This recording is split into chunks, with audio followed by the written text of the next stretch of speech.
제가 이 강대상에서 여러분을 뵈면 여러분 표정이 제일 먼저 눈에 들어옵니다. 그 다음에 전체적인 색채, 색상이 들어오는데 확실히 지난달보다 많이 밝아졌습니다. 여러분께 봄이 온 것 같습니다. 박서영이라고 하는 시인이 있는데 여류 시인입니다. 제 또래 시인인데 아마 농촌에서 자라시고 지금도 그렇게 생활하시는 것 같습니다. 이분이 쓴 시 중에 업어준다는 것에 관한 시가 있습니다. 하루는 이 저수지에 빠졌던 염소를 어떤 늙은 촌노가 이렇게 업어주고 메고 오는 그 모습을 이 시인이 본 것 같습니다. 이 장면이 너무 아름다워서 시를 쓴 겁니다. 늙은 노파가 물에 빠졌던 염소를 업고 방죽을 따라 걸어오고 있다. 흠뻑 등이 젖어들고 있다. 가끔 눈을 돌려서 고개를 돌려 눈을 맞추고 염소에게 자장가를 흥얼거린다. 그러면서 이제 시를 쓰는 거예요. 누구를 업어준다는 게 뭘까? 그건 아마 그의 숨결을 듣는 것일 거다. 그리고 감춰진 울음이 그 몸에 스며드는 것 아닐까. 서로 찌르지 않고 받아주는 것 아닐까 하면서 마지막에 이렇게 썼어요. 쿵쿵쿵 거리는 그의 심장에 그 등줄기가 청진기처럼 그의 가슴에 닿여지는 것이 아닐까. 아주 시적인 표현이죠. 등이 그 가슴에 마치 청진기처럼 그렇게 되어지는 것. 이게 업어주는 것이 아니냐 하는 그런 시입니다. 여러분, 내가 마음 놓고 업힐 수 있는 사람, 그 누군가가 있다면 사실 우리는 바랄 게 없을지 모르겠습니다.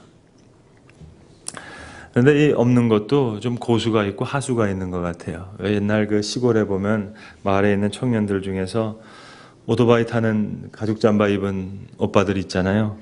그러면 이제 자기 등에 예쁜 언니를 태우고 어떻게 합니까? 부릉부릉 하면서 꽉 잡아. 왜 그런 줄 아시죠, 여러분?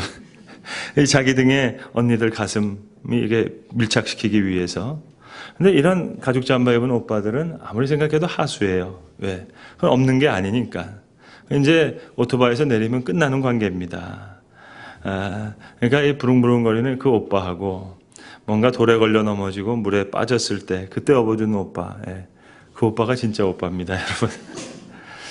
유홍준 씨가 쓴 글 중에 발톱 깎아주는 사람이라는 글이 있습니다. 근데 이런 글이에요. 사람이 사람을 안 치고 발톱을 깎아준다면 그래, 정이 안 들 수가 없지. 옳거니 옳다. 어느 나라에서는 발톱을 내미는 것이 결혼을 허락하는 거라고 했는데, 자, 그러면서 생각하는 거예요. 불행한 사람이 누구냐?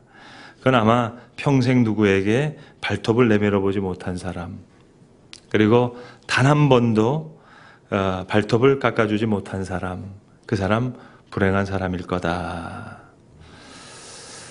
제가 몇 해 전에 그 영국 유명한 그 연극 무대 하시는 분이 그 피터팬이라고 하는 연극을 나름대로 각색한 그 연극을 한번 본 적이 있는데요. 보통 피터팬이면은 숲속을 날아다녀야 되잖아요.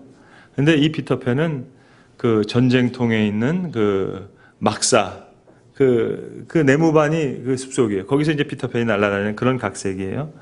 제가 이 말씀을 왜 드리는고 하니, 만약에 오늘 본문, 이 엠마오로 가는 두 제자, 이 본문을 제가 연극 감독이 돼서, 혹은 연극 배우가 돼서, 이 연극 무대에 올린다면, 저는 이렇게 각색할 것 같아요. 그러니까 엠마오로 가는 예수님이 길을 같이 가시다가 성경을 자세히 풀어주시는데, 그리고 이제 떡을 떼어주시고 축사하시고 이렇게 주시는 그 장면을 저는 아까 말씀드린 대로 제자들을 업어다가 마루에 앉히고 발톱 깎아주시는 장면으로 그렇게 무대에 올리면 어떨까. 제가 대사까지 준비했습니다. 이제 연극 대사가 이렇게 고백하는 거예요. 넓고 깊은 저수지에 대한 고백을 하는 겁니다. 모난 돌멩이 던진다고 파문이 모나게 나는 게 아니잖아요. 검은 돌멩이 던졌다고 해서 파문이 검게 일어나는 것도 아니고, 그 저수지 옆에 있는 나무며 또 산, 아니 하늘까지도 다 담을 수 있는 이 저수지는 참 넓고도 깊고도 그리고 높다. 그러면서 연극 무대 쫙 무대가 내려면 어떨까? 제가 이 말씀을 왜 드리는 거 아니에요? 제가 오늘 설교 준비를 하면서 회개를 많이 했습니다. 왜냐면 며칠 전에 고난주간에 그냥 순서대로 말씀을 전하다 보니까 오늘 본문을 가지고 설교했거든요. 근데 그때는 제가 어떻게 설교했는가 하니 저는 이 엠마오로 가는 두 제자가요 너무 마음에 안 드는 거예요. 그래서 그렇게 설교했습니다. 오늘 22절 이하에도 보시면 이런 말이 나오잖아요.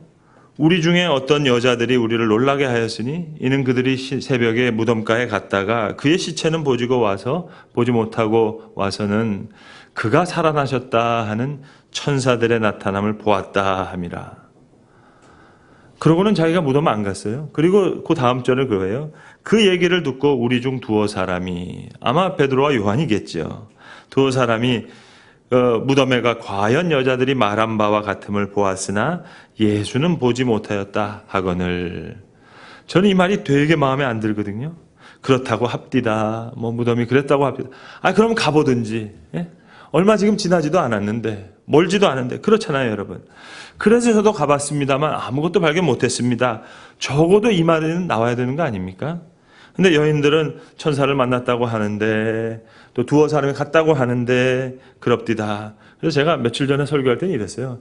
제가 예수님은 한 대 쥐어 박았을 거라고. 예? 그러니까 제가 생각해 보니까 너무 하수처럼 설교한 거죠. 야, 꽉 잡아. 예? 그러니까 그렇게 본문을 본 거예요. 그런데 오늘 본문에 다시 보시면 예수님이 이렇게 얘기하십니다. 마음에 더디 있는 자여 어리석다. 그렇게 얘기하시고는 그러고는 다 자세하게 설명해 주시는 거예요. 요즘 용어로는 친데레죠, 이거. 어리석다 마음에 더디 있는 자여 얘기하시고는 길을 가시면서 성경에 쓴 바 그리스도에 관한 모든 것을 자세히 설명해 주시는 겁니다. 그런데도 아직 예수님을 알아보지 못하는 거예요. 다시 청진기를 대듯이 업어주시듯이 발톱을 깎아주시듯이 이제 마을에 들어갔는데 예수님은 더 가려고 하시는 거예요. 제자들이 우리와 함께 거하사이다. 이때도 못 알아보는 거예요. 때가 저물었으니 이미 때가 저물었습니다. 함께 들어가셔서 그래서 이제 그들과 함께 음식 잡수실 때 빵을 가지고 축사하시고 떼어주시는 거예요. 그때 그들이 보고 눈이 밝아져서 아, 주님이시구나. 그랬더니 그 순간 주님은 보이지 아니하시더라. 자, 이제 예수님 떠났어요. 예수님 보이지 않아요. 근데 이제 제자들이 알아챈 거죠. 우리의 마음이 뜨겁지 않더냐. 진짜 업어주신 거죠. 길에서 우리에게 말씀하시고 우리에게 성경을 풀어주실 때 그때 우리 속의 마음이 뜨겁지 아니하더냐. 마음이 뜨거워졌어요. 예수님은 떠났는데 마음은 뜨거워졌어요. 그래서 곧 그때로 다시 일어나 예루살렘을 향해서 달려갔다는 겁니다. 그래서 주께서 과연 다시 살아나셨다 하고 길에서 된 일과 예수께서 그들에게 나타나셔서 떡대 주신 일들을 말했다는 거죠. 제가 회개한 것은 하나 더 있습니다. 그건 뭐냐면 저는 엠마오로 가는 두 제자가 늘 더디게 믿는 자라고 생각했거든요. 예수님 그렇게 얘기했으니까. 어리석은 자다, 더디게 믿는 자다 얘기했으니까. 그런데 가만히 생각해 보니까는요. 그래서 저들은 며칠 방황한 거예요. 며칠 고민하다가 다시 예루살렘으로 돌아갔어요. 거기에 비하면 정말 더디게 믿는 사람은 저더라고요, 여러분. 우리 아니겠습니까? 이 안마로 가는 사람들 잠깐 방황했어요. 그런데 우리는 아주 긴 시간을 흐르고야 그리고야 나중에 가서야 그때 뒤돌아보고서 그래, 그게 사랑이었지. 그게 은혜였지. 정말 더디게 믿는 거죠. 그러니까 오늘 어찌 보면 우리는 지금도 엠마오로 가는 이 두 제자처럼 낙심하고 실망하고 절망하고 있는 그런 모습인지 모르겠습니다. 그러니까 엠마오로 가는 두 제자 실컷 욕했는데 욕할 수가 없겠더라고요. 그래서 회개했어요. 하나님, 제가 며칠 전에 엠마오로 가는 두 제자 욕 실컷 했는데 제가 더한 놈입니다. 여러분, 엠마오라고 하는 마을은 예루살렘으로부터 한 서쪽으로 한 25里떨어져 있는 마을이라 그럽니다. 그러니까 10km 정도입니다. 그러니까 저도 잠깐 방황했어요. 근데 우리는 길게. 그러니까 더디 믿는 자에게 임하셨던 하나님의 사랑이 오늘 본문에 있다면 더디 믿는 자의 우리에게 주시는 그 은혜는 어찌 보면 훨씬 더 큰 은혜인지 모르겠습니다. 계속 동행하고 계시니까는요. 근데 더 중요한 사실이 있어요. 오늘 사실 이 엠마오 마을로 가는 두 제자, 사실 감성적으로는 이해가 됩니다만은 정말 리얼리티, 실제를 놓고 볼 때는 실망할 일이 없었는데 실망했어요. 예수님이 함께 계셨는데 그걸 못 봤어요. 어찌 보면 우리의 실망과 낙심이라는 게 늘 그런 건지 모르겠습니다. 하나님이 우리를 사랑하시는데 나는 사랑받지 못했다고 생각해요. 사실은 은혜 가운데 있는데 내가 은혜를 깨닫지 못해서 걱정이에요. 많은 사랑을 사실은 받고 있는데 그 사랑이 무엇인지를 알지 못해요. 그래서 예수님이 함께 동행하시고 이야기도 주고받으시고 했지만 슬퍼했던 그 두 제자의 모습과 우리의 모습이 그리 다를 바가 없는 것 같습니다. 우리가 쓰는 말 중에 흔히 넌센스라는 말이 있죠. 굳이 번역하자면 말이 안 된다는 말일 겁니다. 허튼 소리, 어리석은 생각, 이걸 다 지칭해서 우리 난센스라고 하는데, 근데 우리에게 이런 난센스가 참 많습니다. 따지고 보면 실망할 일이 없는데 실망을 하죠. 의심할 것이 없는데 의심하죠. 낙심할 이유가 없는데 낙심하고 울어야 할 이유가 없는데 웁니다. 이게 난센스예요. 구약 성경에 보면 이런 대표적인 넌센스 예가 있죠. 야곱이 요셉을 위해서 우는 거예요. 야곱이 너무너무 사랑했어요, 요셉을. 사실 요셉은 죽지 않았어요. 다만 시기 질투하던 형들에 팔려서 지금 애굽에서 총리가 되기 위해서 지금 그 과정에 속한 일들을 하나하나 밟기 위해서 자기 시련을 걷고 있는 것 뿐입니다. 분명히 안 죽었습니다. 그런데도 야곱이라는 그 아버지는 요셉이 죽은 줄 알고 10년 넘게 계속 울어요. 어떤 위로도 받아들이지 못할 만큼 슬피 웁니다. 그만큼 요셉을 사랑했기 때문에. 이건 어찌 보면 넌센스죠. 여러분, 지난 일들을 한번 가만히 생각해 봅시다. 왜 울어야 했죠? 왜 슬퍼해야 됐죠? 결국 뒤돌아보면 잘된 일이었는데 말입니다. 근데 우리는 왜 이렇게 미련한 짓을 했던 걸까요? 왜 그렇게 많은 정력과 시간을 낭비했던 걸까요? 이유는 더디 믿는 자였다고요. 물론 더디 믿을 수밖에 없는 그 아픔이 있었죠. 실망할 수밖에 없었던 그 처지와 형편이 있었죠. 저는 7년 동안 본교에서 목회하는 가운데 가장 마음 아팠던 이야기 중에 하나가 아마 4, 5년 전쯤의 일이었던 것 같습니다. 저희 교회가 이제 그때 이제 분기별로 이제 새신자들을 이렇게 환영하는데 그때는 그 새신자가 그렇게 많지가 않았습니다. 그래서 항상 우리가 저 큰 방에서 새신자 환영을 했었는데 그 딱 한 차례만 여기 있는 우리 펠로십 룸 작은 방에서 새신자 환영회를 했어요. 그러니까 제가 다 기억을 하죠. 근데 젊은 커플이었습니다. 아주 몇 살 안 된 아이 하나를 두고 있는 그런 부부인데 남편 되시는 분이 신앙의 연조가 훨씬 더 깊은 분이에요. 신앙생활을 잘하셨던 분이에요. 그럼 이제 소개를 하는데 하나님 은혜 참 감사하다 그러면서 이렇게 좋은 은혜로운 교회를 찾게 해주셔서 감사합니다. 목사님, 그러면서 이제 자기 아내를 신앙생활 잘할 수 있게 부탁하고 자녀에 대해서 이 교회에서 신앙생활 잘했으면 좋겠습니다. 그렇게 이제 인사를 나눴어요. 근데 이제 몇 주가 채 되지 않아서 그 부인 되는 분한테 연락이 왔습니다. 남편이 행방불명이 됐다는 거예요. 차를 타고 나갔는데 이제 돌아오지를 않고 괜찮을 거라고 또 이렇게 몇 번 이렇게 위로하다가 결국은 경찰에 신고를 하게 되고 안타깝게도 며칠이 지나서 그 차 안에서 스스로 이제 목숨을 끊었던 그런 사건이 있었습니다. 지금도 간혹 그분이 생각이 나요. 제가 위로하기 위해서 많이 애썼던 것 같습니다. 제가 믿기로는, 제가 바라기로는 뭐 얼마 동안 뵙지를 못한 분이니까 제가 확답은 할 수 없지만 애기 아빠가 제가 볼 때는 신앙심이 참 좋았던 분인 것 같다고, 이렇게 할 수밖에 없었던 남모를 뭔가가 있지 않았겠느냐. 그리고 모름지기 아내와 그 자녀들이 신앙 안에서 잘 자라기를 바라는 그런 기도의 제목이 분명히 있었을 것이다. 분명히 사랑하지 않아서가 아니고 사랑하는데, 근데 뭔가 말 못할 그런 사정이 있었던 거 아니겠는가. 그렇게 위로했던 적이 있습니다. 여러분, 제가 목회하는 가운데 어려움, 참 마음이 힘든 게 이겁니다. 정말 어려운 일 겪으면서 신앙의 끈을 끊는 분들이 계세요. 정말 소망이 필요할 때, 그때 믿음이 필요할 때인데, 여러분 차도 그냥 길에서는 모르잖아요. 고바이처럼 이렇게 힘든 일 올라가 보면 정말 어떤 차인지 알 텐데, 정말 그때가 더 믿음이 필요할 텐데. 그래서 제가 지금도 그분을 위해서 간혹 기도합니다. 정말 믿음의 귀한 딸이 되시기를. 하나님 참 좋으신 하나님인데 정말 더디 믿더라도 하나님 그렇게 하나님 만나주세요 하는 기도입니다. 오늘 본문에 엠마오로 가는 두 제자 슬픈 낯으로 길을 갑니다. 아주 슬픈 이야기를 나누면서 낙심하는 가운데 엠마오로 내려가는 거예요. 근데 사실은 이 두 사람 이렇게 슬퍼하며 고향으로 돌아갈 이유가 없었습니다. 이해는 돼요. 심정적으로는 이해가 돼요. 그러나 난센스는 난센스예요. 이미 예수님 부활하셨고 그러는데 죽으셨다고 생각하고 슬퍼하고 있는 거예요. 아니 예수님 그들과 함께 동행하고 있는데 그걸 몰라보고 낙심하고 슬퍼하면서 지금 주고받는 이야기 가운데 크게 절망하고 있었던 겁니다. 그럼 왜 그랬을까? 왜 예수님을 알아보지 못했을까? 그건 사실 잘못된 기대입니다. 잘못된 기대 심리가 있었어요.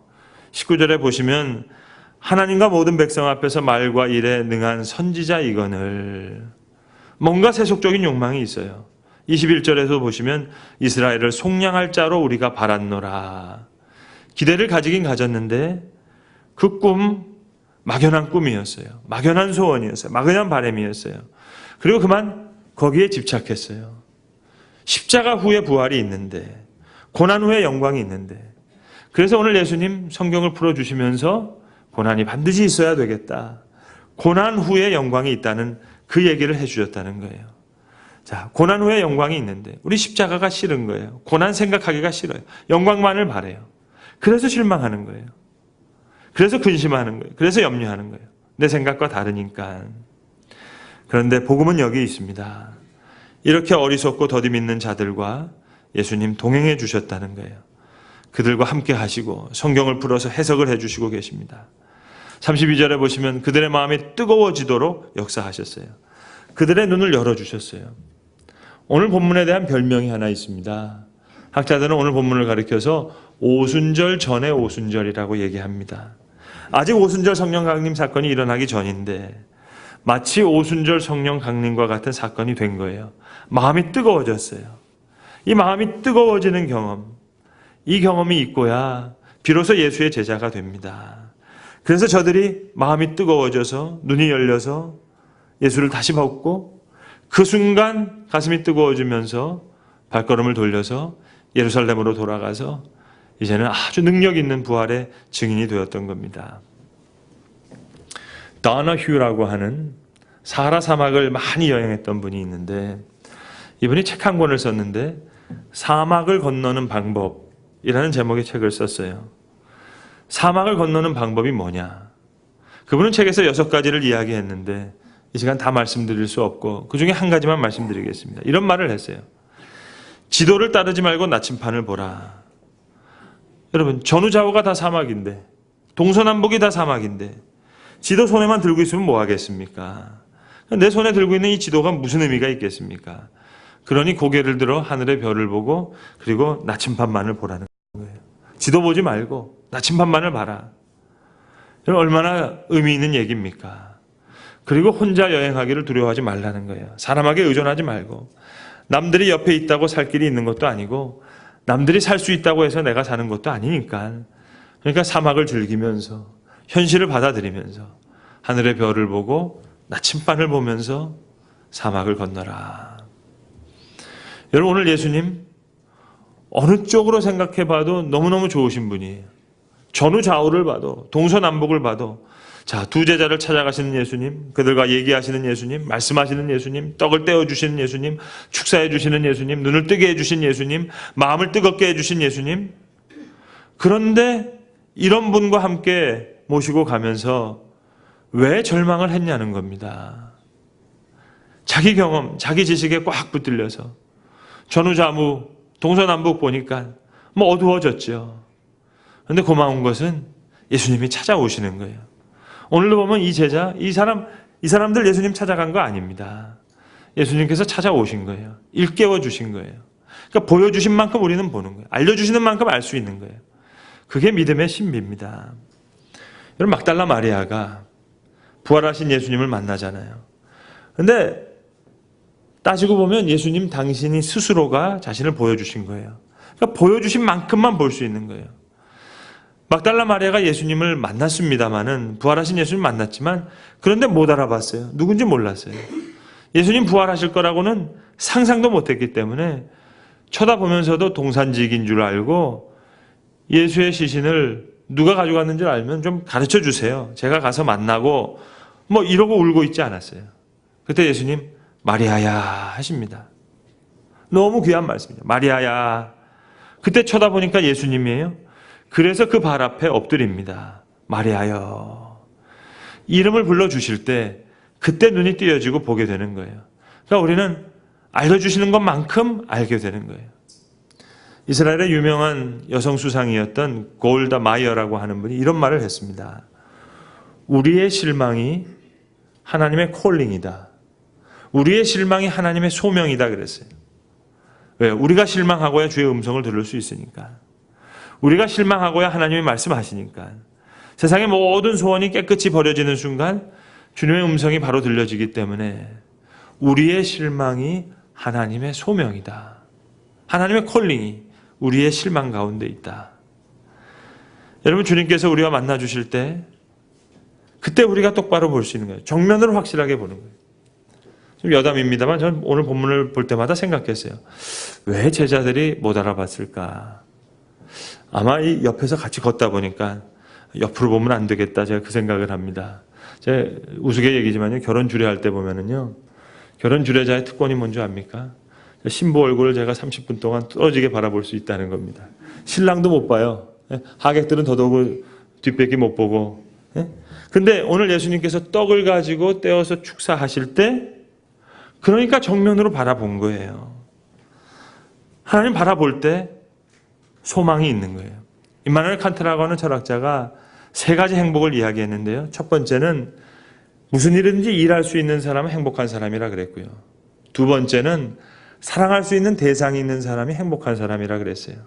근데 중요한 세 번째가 뭐냐? 그거보다 더 행복한 사람은 소망이 있는 사람이다 얘기하면서 이 얘기를 다시 뒤집어서 이렇게 다시 얘기했어요. 그러나 소망이 있는 사람이 무슨 일을 할지 찾기도 하고 사랑할 수 있는 대상도 찾는다 그랬어요. 그러니까 결국은 소망을 가진 사람이 가장 행복한 사람이라는 거죠. 환경이 좋아서 소망이 생기는 게 아닙니다. 소망의 사람에게 길이 열리는 겁니다. 사랑의 대상이 보이는 겁니다. 내가 할 일을 알게 됩니다. 주께서 나와 함께 하신다. 하나님 나와 함께 한다. 가정이든 사업이든 순간순간 하나님께서 나와 함께 계신다 하는 그걸 깨닫는 순간 하늘이 열립니다. 내가 무엇을 할지 환하게 보입니다. 그래서 그렇게 소극적이고 그렇게 비겁했던 이 두 사람이 예루살렘을 향해서 달려가는 거예요. 우리가 주님을 만났다 증거하게 되는 겁니다. 사랑하는 성도 여러분, 혹 나의 가는 길, 아니 우리의 길, 이거 어찌 보면 엠마오로 가는 길 아닌가요?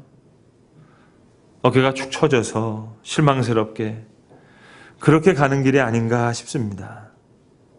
그러나 정말 실망의 이유가 어디 있습니까? 그건 나와 함께 하시는 그분을 내가 모르기 때문이에요. 사실은 과거에도 현재에도 확실하게 함께 하고 계시는데, 그러니까 주님이 나와 함께 동행하신다는 것을 알 때, 눈이 떠질 때, 가슴이 뜨거워질 때 그 앞에 새로운 역사가 시작됩니다. 실망의 이유는 사건에 있지 않았어요. 자신에게 있는 겁니다. 절망에서 소망으로, 시리에서 생명으로 가는 길, 그건 환경이 달라지는 데 있는 것이 아니고 내가 그리스도를 만나는 데 있습니다.